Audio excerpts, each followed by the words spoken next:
So I expect to be entertained, Baron Camp. The rest of you, I just expect you to survive it. All right. So first of all, I'm going to need some volunteers. Just to play again. You, that's one. You, that's two.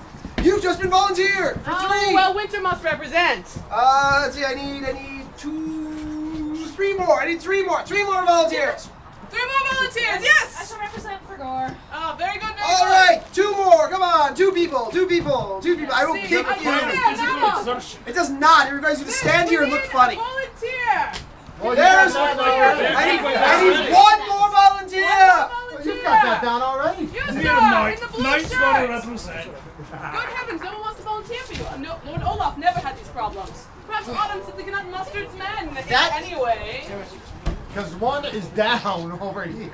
Ah, one is down. We See, volunteered our squad. You've lost your manhood already. Oh, dear. Oh, ow! I don't know. Wait, Say, come, volunteer. Yes, let's go. Come on. I might have volunteers Perhaps my it's a young man that needs to help in this story, but we'll leave it at that. Hey, I've got another volunteer. Oh. All right. So first, I will need the name of a song title. Any song? Any Any song? song. Don't stop believing. What? Don't stop believing. All right. Really? I Then- won't touch that one. It's too easy. Nothing. I say nothing, sir. Nothing. Now, the name of a totally improbable or wacky fruit or vegetable. Dragon fruit. Kumquat. Oh, kumquat wins. Oh, that is so All wrong! right, kumquat. The name of a household tool. You. You already put one in. What's your name? Unacceptable. Cam. How about a wrench? A wrench. Putting a good one in it right now. Socket. A main course Don't tell me. entree. Haggis. Haggis. That is very, very Haggis it good is. responses. Does not anyone else Okay, wish to next, respond? the name of a flowery kind of flower. Boy George. That's Hibiscus. No, yesterday, didn't we? That is not You a said flower, flower, not though fruit. It is flowery. And the name of a tasty beverage. Ale. Whiskey. Ale. I heard ale first. Close enough. That's because you're from Autumn. You can't handle anything. All right, so you will be Sir Hibiscus of Autumn, a flowery guy. Ah, excellent Fitting. description. What did you get yourself into? You Nothing, I didn't already know what was going on. shall play Lady Kumquat of Spring. I don't know what is more offensive, the fruit or the throne. You're welcome. Ow! I take offense. You Of winter, my shall be lad, Princess of winter. Haggis of Spring, I think I got the better one. lover of you, Lord Wrench of Autumn. He's a tool, all right. I got your Oh, tool. Why wait. was he I'd like to going invite to you then to play the Spirit Queen, Queen Don't Stop Believing. And you shall be her fairy courtier, Pluck. Pluck. All right, please come, sit, enjoy this show. Sharon, our Lord comes Wonderful. Now, as these actors prepare for their roles, We're actors now. We've gone up in the world or perhaps down. It's hard to say. Acting. I need to pass out some pieces of paper to you, but I don't really have any. Where are they? Pieces of paper? Lordship, do you not have the poems? Terribly. No, I have the poems. Terribly. Oh, I have the Jeffrey. paper. What? Jeffrey. Why do you need paper? Because I need to ask these fair people to write down suggestions of questions that they might ask someone that they are dating about themselves or about such things. I think So, we're going to go around and find out what those questions are, because I'm sure Lord Jeffrey has some good questions for us. I know what the heck. now, while you are doing, and here's a pen on which you can write them. He is somewhat prepared, but you know what? A pen. I'm good That's at why that. there's two to tango. Now, what is it? Now. Questions I would ask someone if I was dating them. Now, You go around, pass the paper. while my actors are preparing for Questions their roles, that you would ask someone. I will tell you a who little bit about the were you in a outline of the relationship story. I'm sorry, I'm going to take that now. Romantic love is sweet. Romantic love is amazing to lose oneself in. Romantic love is the ultimate we hope to aspire to. Romantic love is, in short, amazing. But romantic love is also incredibly boring to anyone not in romantic love. Huzzah! So this farce is not about romantic love, but about when it doesn't quite work. Huzzah! You mean most of the time. The dramatis personae, who I've already introduced, Now, the plot. Wow, Drum this roll, was please. Can we get a drum roll? Come on, please. badly written. That is important. I can't lose this. He's new with this. He's better with the ladies. I am much better. That's why he has a seneschal, actually. But Exactly. she's somewhat She's exposed at the moment. Right. So, Baron has nothing to do with it, of course. Sir Hibiscus So Hibiscus. loves Lady Kumquat, and she loves him. It's very cute. They love each other so very much. Not on my stage. Lord Wrench and Lady Haggis might love each other, but neither will admit it to either themselves, each other, or anyone else. Both couples find themselves in the woods for various reasons, where they encounter confusion in the form of the trickster spirit Pluck and his queen, Queen Don't Stop Believing, who, by the way, has a nervous tick. She must act out her name at various moments for a more comedic and dramatic timing. Have fun with that. And now, we shall begin. Deep in the woods, the mischievous trickster spirit was being addressed by his queen concerning the mortals in the woods of the spring season and the tendency of the natural world and mortals to amorous actions. Oh my. Discuss. This is your chance to shine. Talk Come amongst on. yourselves. Don't get verklempt. I'm just a small town girl living in a lonely world. Pardon. We're making it seem more necessary. I'm gonna have to go get my. Come center stage. Come center stage. We can't hear you. And speak up. Face that way. Come on, the actor. Project! This business with this small town girl and this lonely boy. In their discussion, Pluck told his queen his theory about mortal lovers. That is, he told his queen his theory about mortal lovers who completely complicate the simple and beautiful and all-encompassing nature of love with the real world. Naturally, this being a spirit creature, he did it in the lyrical verse of all spirit creatures. That is to say, the limerick form. Let's see the limerick. What's with the nights in Nantucket? Upstaging. More ways you ever know.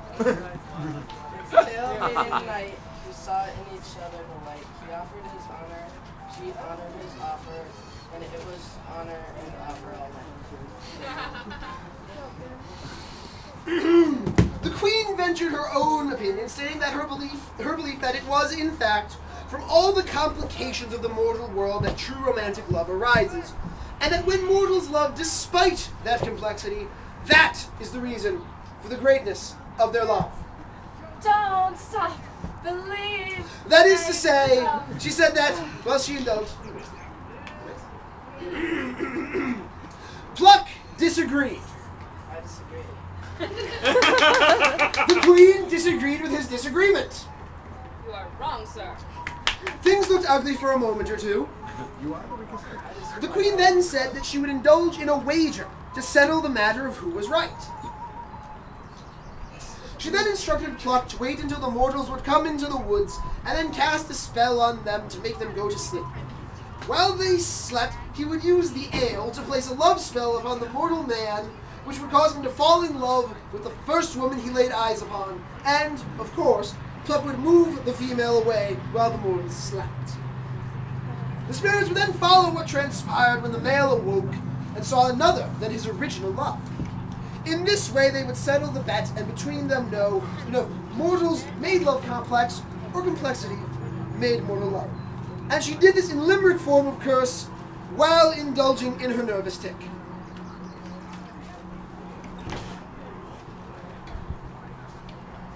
I'm not sure if it. Thanks. I'm not sure if it's bangs in my dentals or two-handed acts of kind of rentals, or if it's the spikes that the men do not like when I try grasping their fundamentals. The deal struck, the queen left, and Pluck went into hiding to watch for mortals entering the woods. Hide faster. Then, one fine day in spring, the lovers, Sir Hibiscus and Lady Kumquat, found themselves in the woods seeking a quiet place to pledge their troths to one another. Let's seek a quiet place to pledge our troths together. There, looks good. Exactly. Sir Hibiscus was a passionate man, flowery, but in a manly way, of course, and sincere in his love. Lady Kumquat was demure and naive, but romantic in the extreme, and quite swept out of it by her dashing,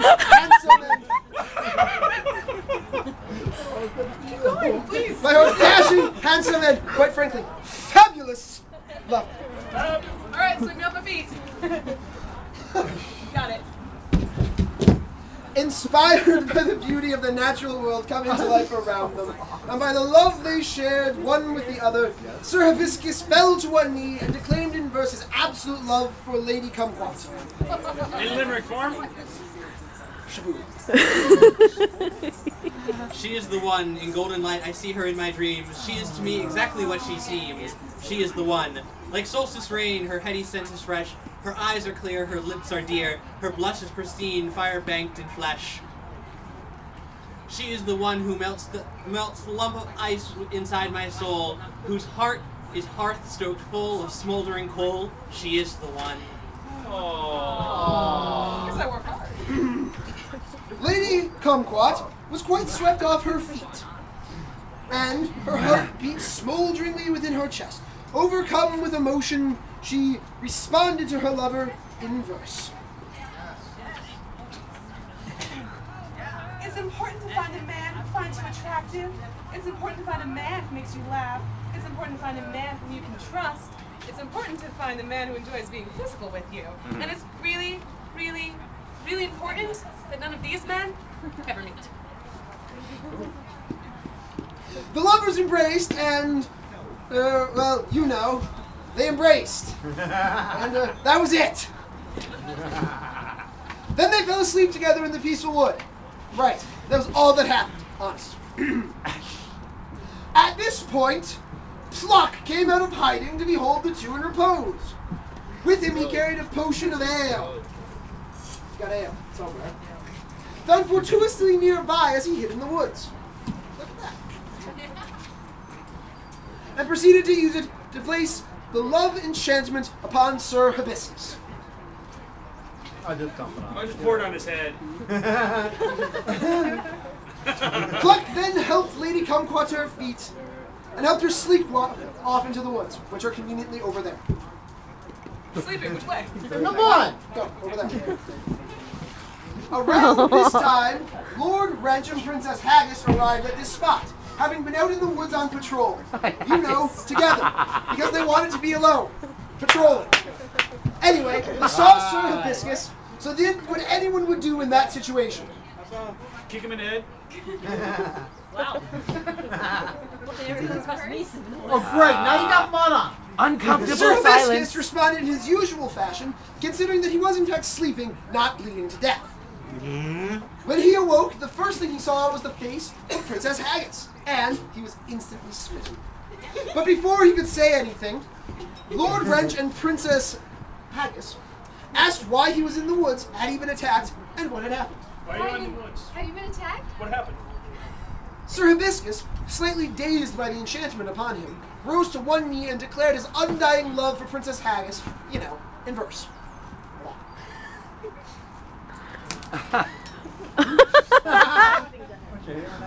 And then I heard you call my name. Your healing hand soothed away my pain. Then I could hear you whispering, it'll be alright. You brought your dawn to my endless night. You are my light in the darkness. You stand beside me. Take my hand. Show me the way. You're here to guide me. Give me the strength that I need. Give me the shelter. Give me my life. Give me love. You are my lover. That's it. Lord Wrench and Princess Haggis were visibly confused. They talked amongst themselves for a couple of seconds and decided that it would be the best idea for Princess Haggis to take Sir Hibiscus off to town, and that Lord Wrench would go and find the Lady Kumquat, which he did, and then they all went back to town. So, they were all back in town. Let's go back to town. And they were all back in town, and then suddenly, they froze. And the Spirit Queen and Pluck came out of hiding from behind stage and took center stage and talked for a while about things. Let us talk about things. I like cheese. He likes cheese. It's true. Specifically, Me too. they began to argue about who had actually won the bet. You know I won the bet. They argued slightly more violently. I won. I won the it. bet. I like cheese. Maybe not that violently. And Pluck, deciding that he would rather not be turned into a smoldering pile of slag by his all-powerful queen, agreed that she had won the bet. Quite satisfied with herself, Queen Don't Stop Believing ran off into the woods, indulging in her nervous tic. Don't stop believing. The lovers unfroze briefly, were very confused, and had the enchantment broken by Pluck. The enchantment was broken. Look at that. And everyone went back with the people they're supposed to be with. Oh, hi. Hey, wanna do Sir Hibiscus and Lady Kumquat went off to pledge their troth. Shall we pledge our troth? Let's do that. Lord Wrench and Princess Haggis went to go on patrol alone together, because that's what they do. You know, just to talk. And they laughed. And then Pluck, being the genius that he is, spoke the last lines of this play. If any patrons were offended, think instead of insulting them. This was not, but naughty play. Speak up! Okay. They play on a bright and pleasant day. Glimpse into a long-lost art, but with ribald rhymes and silly parts. We meant no harm of this, be certain, while we made fun before this curtain. If joy and laughter has been had, we end this play with feelings glad. And now it falls to me, dear friends, for with this rhyme this finally ends. Ladies and gentlemen, my actors, please come up on stage and take your bows. And bow. And with that, the real last lines of this play. Get out. Well, no, really, stay. Stay for the next act. Stay for the next act, Rabbit. No, no, no.